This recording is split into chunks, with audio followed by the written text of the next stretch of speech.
Aloha, welcome to Healthcare in Hawaii. I'm your host, Josh Green, State Senator from Kona, work in the ER on weekends, chair of the Health Committee.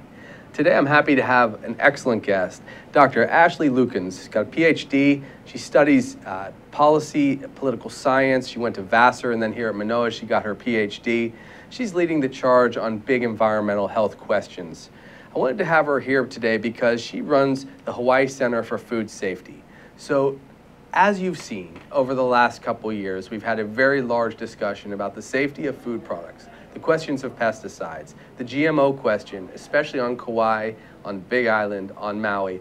All of these issues have been resonating with me as the health chairman, and I wanted to bring Ashley and her expertise here to my program to really lay out some of these issues, to talk about her perspective at the Hawaii Center for Food Safety, and see what she wanted to contribute to our dialogue here in our state. Welcome. Hey, thank you for having me. You bet. Ashley, tell us a little bit about yourself. I told our viewers you went to Vassar, that you got your PhD here. Tell us what you're interested in. Yeah, so I'm originally from Houston, Texas. Left the great state, went to Vassar. Yes. I really looked at issues of identity and political action and also economics. And so when I came to Hawaii, I was interested in grassroots social movements generally, and obviously here, one of the most vibrant grassroots social movements is the food movement. Excellent. And so when I did my doctorate, I traveled across the US and interviewed different food justice organizations about what were their strategies for affecting change? Yes. And what role did policy specifically play in those strategies? Interesting. So tell me a little bit about your dissertation then. I haven't asked you about this. You said you interviewed all of these organizations as part of a larger movement. Is this a movement that goes on across all the states in our country? Is this something that you spoke to in your dissertation? What's it been like? I call it a movement of movements. It's not just national, it's global. But you can find manifestations of the food movement in every city, in every town, whether it's somebody who's choosing to grow their own food in a home garden, right, or somebody who's fighting to get locally grown food in their kids' schools, or healthier foods and snacks, right, somebody who's growing food on the roof of a hospital. So there's many different manifestations of the food movement. Right. But what I saw was that a lot of people were doing projects, and we weren't really seeing a lot of policy. And so in the course of my research, this thing called a Food Policy Council started to emerge. And so when I started researching in 2007, there were 42 food policy councils. Great. And by 2012, there were 242. Wow. And scholars say it's the fastest growing innovation in governance in the U.S. It's about to be as common as a Department of Parks and Recreation. So it really is a full movement. I mean, it swept the country is what you're saying. Absolutely. I mean, who do you know that isn't starting to think critically about their food? Monsanto, perhaps. But I really do want to know today, like from you, you've had these experiences. Did you found the Center for Food Safety? I mean, are you its origin? No. Okay. So the Center for Food Safety actually started 15 years ago. Yes. It's a DC-based organization. Yes. And I tell people it's like the Sierra Club for food. Okay. So we're a national organization. We have 600,000 members. And we generally look at the intersection of agriculture and the environment. Agriculture is the primary driver for habitat loss, for water pollution, threat to biodiversity, human health impacts of agriculture, whether through pesticide drift or the exposure to pesticides in the food that we eat. And so our executive director, Andrew Kimbrell, sort of thought, maybe instead of just advocating for the environment writ large, we need to work on transforming the way that we grow and consume our food. They started coming to Hawaii in 2006 when the community was organizing around the genetic modification of kalo. Yes. Obviously, kalo is like a culturally significant foodstuff in Hawaii. Right. And people didn't like the idea that the university could own the genetics of the ancestors of the Hawaiian people, let alone use questionable methods to modify those genetics. And so CFS served as legal counsel to Hawaiian activists. What we learned when we were out here was that Hawaii plays a really interesting role in the global economy for genetic engineering. Yeah. We are the #1 host for field tests. Wow. For plants that have been genetically engineered, largely to withstand the greater application of pesticides. And so what was happening is that an increasing percentage of our ag land in our state was being used to test new plant varieties, oftentimes to resist older and more toxic forms of chemicals. So Center for Food Safety thought, if we are going to get engaged at a state level, in any state, it makes the most sense to come to Hawaii, because we bear both the environmental and the human health impacts of these operations. And the community was already organizing around it. Interesting. So when you say that Hawaii is kind of a test bed and is using a large percentage of its acreage, how large? I mean, how big is the agricultural movement with, you know, test fields on GMOs, pesticide use, and so on? Are we talking about most of our ag land now? What's the story? It's actually, in terms of acreage, not that large. But that's one of the reasons why the pesticide use associated with it is so scary, because they're using 10 to 15 times more pesticides than any other ag user in our state. Interesting. The other thing is that there's a lot of opportunity for growth. If you look at the messaging from the industry, they are not only the driving force of our agricultural economy right now, but they plan to and want to grow. So the questions we're asking right now as a state are not only what are the current impacts, but what could the potential impacts be, and how can we prevent any broad-scale impacts if the industry were to expand. I think that's a very, very interesting observation, and I hadn't seen that perspective before, so I appreciate that. So you're saying that not only are we dealing with the present, but the future, I guess you might say strategic plans for big ag or the agrochemical companies is a much greater footprint, and you're saying maybe we should have that policy discussion now before it happens. I mean, I oftentimes think about what would have happened if somebody came back from the future at the point when they were deregulating DDT. And they said, maybe we shouldn't use that pesticide to delouse people. Maybe we shouldn't use it near waterways. And they created the regulations in place in advance. We know that the chemicals that they are using regularly on these fields have negative health impacts. So let's put some sort of framework for transparency, accountability, and regulation in place now, such that if they are going to expand, as they say they will, we can make really sure that that's not to the detriment of our long-term human and environmental health. Okay. Well, I think what we're going to do is, as we go through our discussion today, I'm going to ask you for specifics on, you know, what you think the best approach is, what the Hawaii Center for Food Safety recommends, not just here, but in other states, and really kind of what your tact is. I wanted to go back before we have our first break to something you said. You mentioned the cultural impetus behind this, and that when you came back from some of your Ph.D. work and you dove in, you felt that there was a large cultural component to the dialogue. You know, when you've said now that there's a movement, there's a food movement, and there's a large cultural component in Hawaii, give me a little idea about how those two things overlap, what the nexus is, and so on. Just because I know that that's important to the people of Hawaii. Yeah, absolutely. I mean, look at the Constitution. Unlike any other state except Alaska, here we hold our resources in public trust. So that means that our land, our water, our air is held in perpetuity for the people.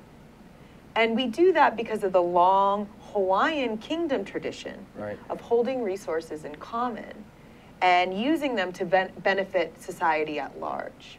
And so when people ask about the future of Hawaii and what our ag land should be used for, we need to ask whether or not using our land to test GE, pesticide promoting crops is really preserving those resources for the benefit of the public. Is it the people, is it the public, or is it profit? Very interesting. Are you seeing, is there a disparity or even some kind of delta when you talk to people as far as those who speak loudly and clearly on these issues? In other words, are you seeing more people from our host culture, more of the Hawaiian community, more of the Samoan community, more of, you know, the Filipino communities that have communities of ethnicity? Are they a bigger part of the movement than the transplanted folks? Just out of curiosity. Well, I think that there are many, many voices. It's an incredibly diverse movement. I think there is perhaps strategic representation of the movement as being kind of hippie howlies from the mainland who are another wave of people telling us what to do with our resources. My experience has been that that's absolutely not the case. In fact, because these companies operate in primarily low-income communities of color, it is low-income communities of color that are fighting for regulation, that are saying it shouldn't be our kids that have to share a fence line with Pioneer DuPont. Shouldn't be our kids who have to wake up every day and breathe in the pesticide drift from Syngenta. And that's primarily a Native Hawaiian claim. It does beg the question, and before we go to our first break, we'll kind of put this out there to our viewers. It does beg the question, if Syngenta or whomever had a field right in the middle of Kahala, might not the dialogue be a little bit different? Well, you know, that's what got me engaged on this issue. Yeah. I dropped my daughter off at school, and I wondered if that could ever happen to her. Got it. Excellent. Why don't we take a break here, and when we come back, we're going to talk about the larger battle that's been going on statewide, get your perspective, and then we'll go to specifics on solutions. Sound okay? Yep. Okay. I'm Josh Green, your host of Healthcare in Hawaii, Senator from the Big Island. Thanks for joining us. Hi, I'm your host on ThinkTech Asia, Bill Sharp. I look forward to you joining us each Monday between 4 and 5 o'clock when we film right here in our studio in downtown Honolulu. The show, ThinkTech Asia, focuses on contemporary events in Asia. And by Asia, we mean anything from Hawaii, south to Australia and New Zealand, west to Pakistan, and as far north as the Russian Far East. Clearly, this is one of the most economically dynamic centers of the world, and we bring you up to date on what's going on in a whole host of countries in this very vital region. We look forward to seeing you. Aloha. Aloha. Welcome back to Healthcare in Hawaii. I'm your host, Josh Green, Chairman of the Senate Health Committee and ER physician on the Big Island. Today, I'm joined by a very special person. I'm joined by Ashley Lukens, got her doctorate in political science, but who's become a very interesting spokesperson and leader in the movement on environmental health. We've had a first glimpse of what she's been interested in. She's talked about the cultural impacts and the cultural influence on this debate about healthy foods, food safety, pesticides, chemicals in society. We've just touched a little bit on what she's been interested in doing. But I've also wanted to bring this debate to a more, I guess a deeper level. I want to ask Dr. Lukens, tell me a little bit about what's been going on the last year. It was very contentious from my perspective as a legislator on issues like labeling GMO crops, whether or not pesticides should be regulated in our communities. What did you see on the ground in the last couple of years on Kauai, Maui, Big Island? What's going on? Yeah, so there's two stories. One is mine, yes, and one is the movement. Yes. Because they've just sort of recently intersected in a specific, significant way. Okay. I think in 2011, the communities that lived alongside agrochemical operations in Kauai, one, they filed a class action lawsuit for damages, saying the pesticide drift associated with these operations is damaging our property values and our health. And two, we want to see some regulation. And so Council Member Gary Hooser on Kauai, along with a broad coalition of community members, started to put forward a bill that did two things. One, it required chemical companies to notify and disclose the chemicals that they were spraying. Right. Because it was impossible to actually determine whether or not the negative health impacts were associated with these chemicals if we didn't know what the chemicals were. Right. So disclose, tell us what you're spraying, and two, create buffer zones around homes, schools, hospitals, and sensitive waterways. Right. Okay. Here on Oahu, we heard there was an anti-GMO bill. Yes. And it wasn't. It narrowly targeted heavy pesticide use. Okay. They were able to pass it. it was kind of this epic David versus Goliath where the mayor vetoed the bill, the community lobbied to get it overridden. Yes. They passed the bill. A month later, Hawaii Island passes a bill that bans all future GE production. Okay. The reason why they did that is because there are actually no agrochemical companies on Hawaii Island right now. Interesting. And so the community, your community, Right. said, looking at our ag system, we don't want to become what Kauai has become. Right. So let's just ban all future GE.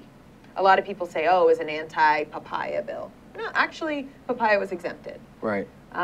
It just banned all future growth. Mm-hmm. And they were successful. It actually made it through the council. The mayor signed it. Yes. Incredible. Right. January happened, so October, December, January, Syngenta sues the county of Kauai. So people on Maui also face a high percentage of agrochemical operations, particularly Molokai. A vast portion of the central plain of Molokai is used for outdoor field tests. I was on Molokai one time for a health hearing. We went over to the community, and the health hearing quickly devolved into a very concerned public complaining that that very day a large cloud of chemical had flown over into the school zone, into the school area, and a lot of parents were gravely concerned. And I'll tell you, it was a lot of very local folks scared out of their minds. Yeah. Is that what you're seeing, and that's what part of this discussion has been? Yeah, so as pro bono legal representation for community members in these cases, remember the industry sued on Hawaii Island, Yes. sued on Kauai, they've now sued on Maui. Right. We represent those who are most directly impacted by pesticide drift. Right. So we have clients whose kids wake up every morning with respiratory issues, bloody noses. We have a woman who has been healthy her entire life, got Hawaiian homelands in Kekaha, Yes. now has asthma. The doctor said it can only be environmental. And she's looking around and saying the environmental thing that she's exposed to is pesticide drift. Her house shares a fence line with Syngenta. So it's everyday people. I mean, and the fact of the matter is because we have no regulatory framework Yes. to govern where you can spray these pesticides, other than on label. Yes. You can have a restricted use pesticide sprayed right next to a school. And so people started to get really agitated at the community level. The state legislature was inactive on the issue. In fact, they were mired in the GMO labeling debate. Right. And so people retreated to the counties and they said, we're going to regulate this industry at the county level. Right. What happened on Maui, though, was historic. Yes. Tell me about Most that. expensive county level election in U.S. history. Wow. The first thing I remember, I was at the meeting where community members said, we're going to try to do a ballot initiative. The council on Maui is not amenable to regulating industry. Okay. So for the first time ever in Maui history, they collected 17,000 signatures of Maui residents to place a temporary moratorium on GE production until it can be proven safe for people and the environment. Okay. That happened in May. And, you know, we started organizing. You know, we'd do town hall meetings, we'd go door to door. We didn't really know what we were up against. Right. I remember I got a call from my friend in DC who does media buying for Hawaii. And he said, Monsanto just bought $1 million media buy. Wow. And I thought, okay, $1 million. That feels like a lot of money. Yeah. So let's get going. We started to ramp up. And to give people perspective, I think recently elected Governor Ige probably only spent about that amount on his whole election to become governor of the state of Hawaii. So pretty amazing. And they spent $8 million in total. $8 million. So I thought $1 million was bad. Yeah. $8 million was terrible. Well, that's certainly, for me as a legislator, that sends an incredible red flag right on up. And, you know, people do have the right to free speech, but they don't have the right to make up their own facts, and they don't have the right to misinform people. And I worry when one side's trying to make an argument in a fair debate with another, and I don't know how many dollars were spent on trying to convince people to at least just get out and vote, but when you have $8 million telling people a different story. I think the supporters spent about $150,000 wow, in amazing. total, and that's across 5 different organizations. It's like 30 to 1 then. Yeah, it was insane. Yeah, okay, so what happened? So I would say around August is when it got really bad. I mean, I don't watch TV. I don't listen to the radio. Yes. I don't do paid ads on Pandora, and I don't do a lot of social media. Right. So I wasn't aware of what was going on until everybody was like, have you seen the commercials? The industry bought commercials on every commercial break, on every mainstream TV channel. In the final month, they were running 30-minute infomercials every night. Saturated the entire media landscape in Hawaii. And we actually have a very small media market. Right. You know, we're about the size of a small, mid-sized city in the Midwest. Right. So I think when some people think $8 million, they imagine that plastered over something like New York. No, we have 800,000 people living on one island and a very small population on Maui. Right. And so they were blanketed. So to combat that, rather than take this kind of like blanket approach, we knew that the majority of Maui supported it. We had done the polling, but it was about connecting people with their sort of intuition and understanding that that meant that they needed to vote yes on the moratorium. Right. And we did it. And I think we spoke to the sense in all people in Hawaii, whether they are born here or they are flown here. Yes. If you have a deep respect for the natural beauty of Hawaii, and you understand how Hawaiians preserved and promoted that for centuries, right, then naturally you don't want to see massive chemical companies overtaking our state and driving our economy. You've brought up so many different questions that I'd like to further ask. One observation is, just so you know, I believe that $8 million that was spent, so people who listen to our show or now or later understand, I think $8 million is more money than Senator Inouye, who's dear to the entire state, spent in the entirety of his career of more than 50 years in elected office at the highest level on TV for his whole career. Yeah. And they spent that in a couple months on a single issue. 3 months. For Maui. And it made people, I mean, I remember for those who are watching from the mainland, here we do sign waving. Right. It's kind of like how we get our message out. Oh, I know it. And we were thinking about, what is the message? Yes. In the final weekend. Right. $8 million to tell the truth? Question mark. Right. You know, I mean, it really actually, for me, helped me to understand how this isn't just a fight for our food system. This is a fight for our democracy and our economy. Right. Because the reason why people took the route that they took is because they felt like they didn't have allies in elected office. And when you're throwing that amount of money around in a small state, it has a huge impact on not the end game, but whether or not it's okay to question the status quo. And that, to me, is what has happened in my personal journey, is that to even raise questions about the concerns of GMO is seen as you're radical, you're divisive. Isn't questioning the center of democracy? Yeah. Well, you should have seen how angry I was when, after promoting the bill, you know, at the legislature, bills of this kind, when I found out that that industry had influenced the way bills could be referred, how they could be heard, what some of my colleagues were willing to discuss or debate or not, and really it was not debate. You know, I was apoplectic because it is really just not right. You know, I've spoken to leadership in the ag chemical business, and I've told them that they're fighting a losing battle if the battle that they're going to wage is against people's engagement and democracy. Because in our country, and especially in small communities and mom and pop stores and door-to-door living in a family-oriented community like Hawaii, you will not prevail. It is better to do the right thing. Whatever that is, it's better to do the right thing. And I think we've seen on a couple of occasions now, trying to buy elections doesn't fly in the state of Hawaii.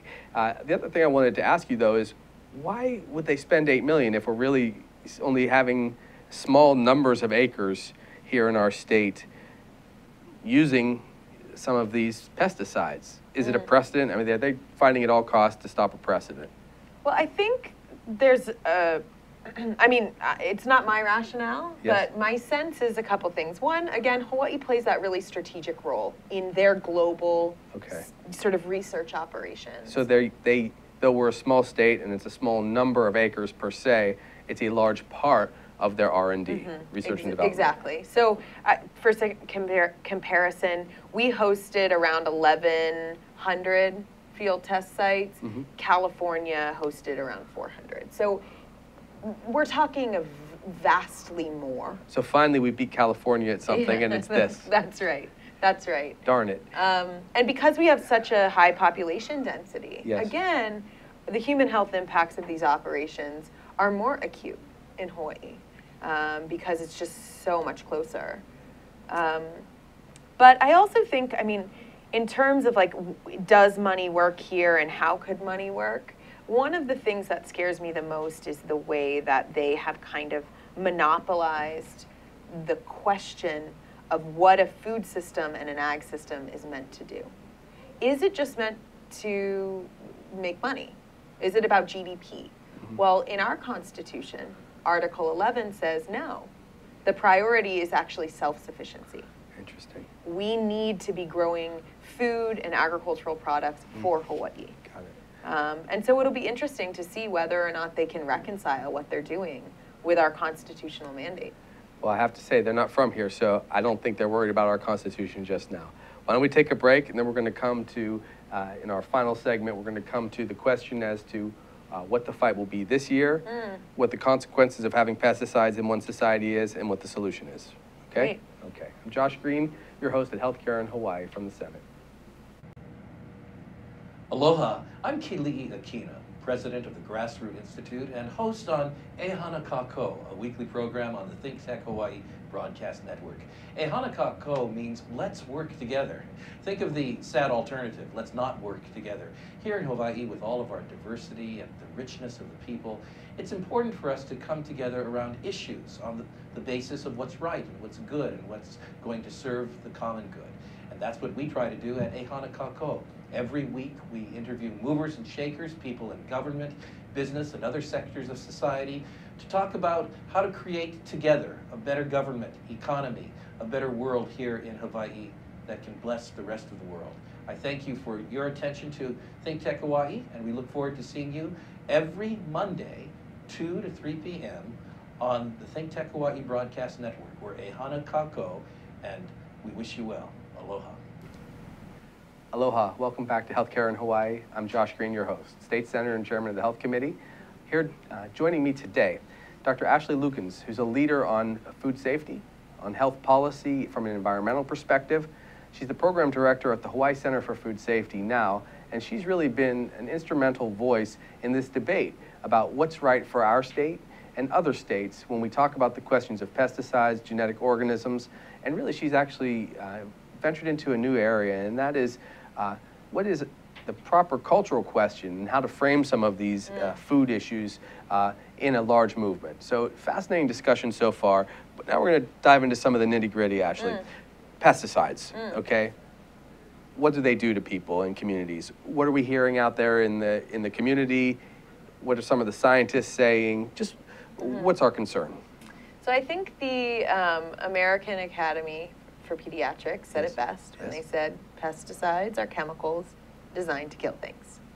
So one of the things, pesticides includes herbicides, insecticides. It's an all-encompassing term. Right. And they're used primarily in industrial agriculture, monocultures, to deal with pests. And pests are increasing issue in monocultures because that's not how ecosystems are designed to work. Got it. Right? So if you're growing massive amounts of one thing, you need a lot of pesticides. Okay. The companies that make these pesticides found a really great way to sell more of them. And that is to genetically engineer plants so that they unlike everything else around them, Yes. can resist high volume applications of these pesticides. Okay. And so the companies that manufacture the chemicals Right. also have the patents on these pesticide promoting plants, GE plants, primarily corn and soy. Okay. So in Hawaii, we hear a lot about GE papaya. GE papaya represents 0.01% of all the products that are genetically engineered on the market. Right. Vast majority, upwards of 90%, corn and soy, Right. canola, cotton. Got it. So pesticides, when you're developing GE crops, which is what happens here. Remember, we're not just a production place. Right. We're their research facility. Right. It's not only incredibly pesticide intensive because it's a research process. Sanitize the fields. The plants that they're growing are incredibly pesticide intensive, corn and soy. Mm-hmm. But they're also doing 4 growing seasons a year. That's why they're here. Right. So They like that we're isolated, and they like that they can grow year-round. Got it. So they hit it several times with heavy pesticides near communities. On plants that they've genetically engineered to withstand more pesticides. Right. And that seems so, the very nature of a pesticide, which is going to affect other living organisms that haven't been genetically modified to defend against it, like people, for instance. Yeah, or native species. Right. They're going to potentially have a larger effect, and that's one of your concerns. Yeah, so Waimea Canyon Middle School Okay. evacuated 3 times Wow. because of pesticide drift. So a lot of people will say, you know, it's not just what are the environmental impacts, what are the human health impacts of these pesticides, but what are the mechanisms of exposure? Mm-hmm. And everybody in Hawaii knows the wind flows Mauka to Makai. Right. And these fields are all up Mauka. And so it's not just everyday workers, Right. agricultural workers, who are exposed to the pesticides that are used in very high volumes, but it's also the surrounding community. Right. And they're not just seeing cancer clusters. They're not just seeing a huge uptick in respiratory illnesses, but they're also starting to see the developmental and learning delays of the kids that are exposed to these pesticides when they're at school. Right, and this is, this has kind of become a concern of mine. As a physician, I'm still practicing full time. I've seen an incredible surge in developmental disabilities, in autism, in learning disabilities, in failure to thrive. These issues always have been felt, and very definitively from the scientific community. They've always been felt to be sensitive in the developmental phase, which is in utero when we have pregnant moms around, and then in the toddler years when the brain is developing. It just makes sense. If you hit anything hard with a chemical or large exposure as you're growing it, it's going to manifest, throughout its life cycle. That chemical becomes a part of its life cycle. And I've been really worried. I don't know yet that there's a connection. I can't say it. I'm not a scientist in this field, but when I see certain developmental disabilities like autism go from just a few years ago when I started that debate here in the state of Hawaii with other good advocates at 1 in 150, 1 in 200 individuals, now getting down to the 1 in 65 range. I mean, incredible surge in incidents. I'm starting to wonder, what is it that we've done and what was it that we're doing here in Hawaii and across the country? And it does seem to me that at least I have to ask the question, is there a connection to pesticide use? What are you hearing? You have your finger on the pulse of the country in this area. Is that what people are debating? Well, I think, one of the things that I worry about is that this is going to become another vaccine issue, right? I mean, because we are all freaked out about the exponential increase in autism. Right. But I think unlike the vaccine debate, the science is actually really clear on our side, and it's quite intuitive. Yes. I'm not a scientist, but I've read the science. Yes. And the way that some of these pesticides work is that they're meant to disrupt the neurological pathways of insects. Right. So the fact that we think that that's not going to impact our own neurological pathways? First thing raises a huge question mark for me. Second is the way in which we're starting to discover the relationship between the gut and the mind, and that what we eat and the way our bodies process it, how that impacts our cognitive ability. Right. And so there is, for me, at the elephant in the autism room is food, both how we grow it and what we consume. Right. And here in Hawaii, again, do I think that expanding agrochemical operations is the primary driver for the increase in autism? That's not something I'm willing to say.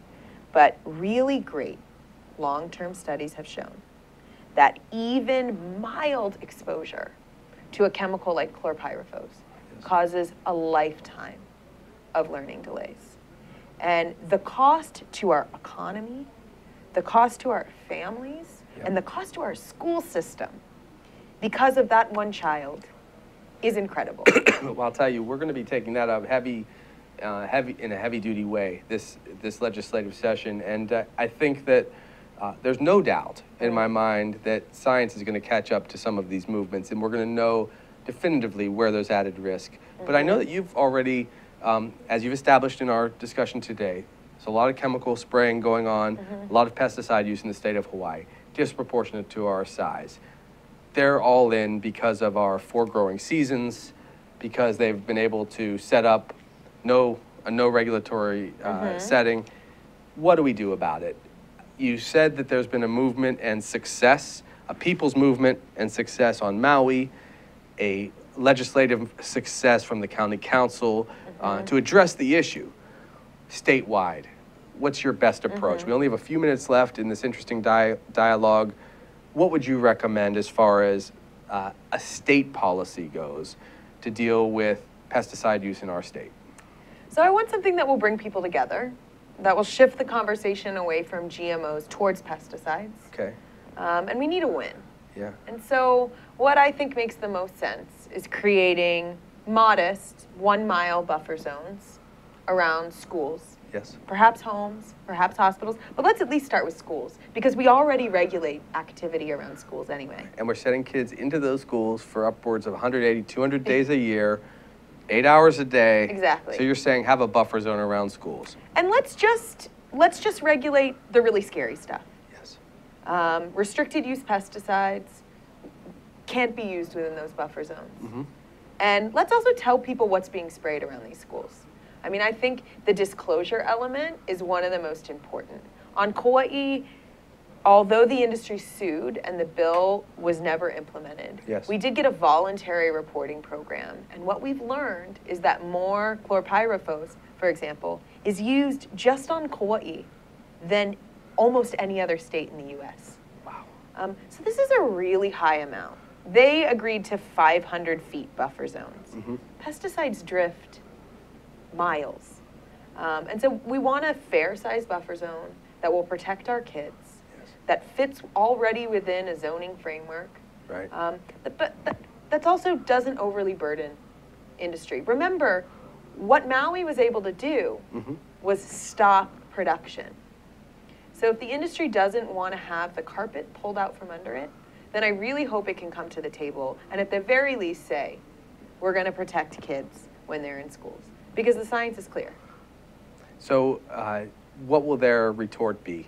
It sounds to me very reasonable. You're saying do your research, but do it in fields that aren't close to densely populated areas where there's a bunch of kids and pregnant moms running around. How could anyone object to that?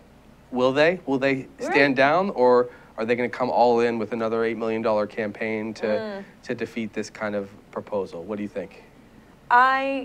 We know they opposed it on Kauai. We know they're going to oppose it again. Yes. I think as sort of industry that opposes regulation, they like to get into the nitty-gritty detail. Well, who's going to enforce it and how far, and is it, what structures actually apply? So I think we'll see debate over the detail. I think they really fight disclosure. Okay. They think it's confidential business information, and they don't want their competitors to know what they're testing and developing. Yes. But I don't think their competitive advantage is worth more than the health of Hawaii's keiki. And why can't they tell the Department of Health and the Department of Ag what they're spraying? Is there any reason? Well, they do report it, but I think public notification and disclosure is key. Yeah. Because the fact of the matter is that the people don't trust government agencies right now. Got And it. rather than ignore that, I think we need to meet the people where they're at. This is their government. You know, it's we the people of the United States, not we the government. Yeah. And so that public element is really important. Okay. Well, this has certainly been eye-opening for me, especially the last couple of years and this last 45 minutes. I want to thank you for coming onto the Yeah, of program. course. I anticipate this is going to be one of the most contentious, one of the most passionate, and one of the most important debates that we have at the Capitol this year. This last hour, I've been discussing the question of should we or should we not disclose the pesticides that are used in our state, should there be buffer zones, what the impact of these pesticides are, and really what the debate and fight has been here in the state of Hawaii. I'm joined by a terrific individual, Dr. Ashley Lukens, who's been at the center of this battle, Program Director for the Hawaii Center for Food Safety. Expect this to be a priority for me and others at the state capitol, for your family, for your children.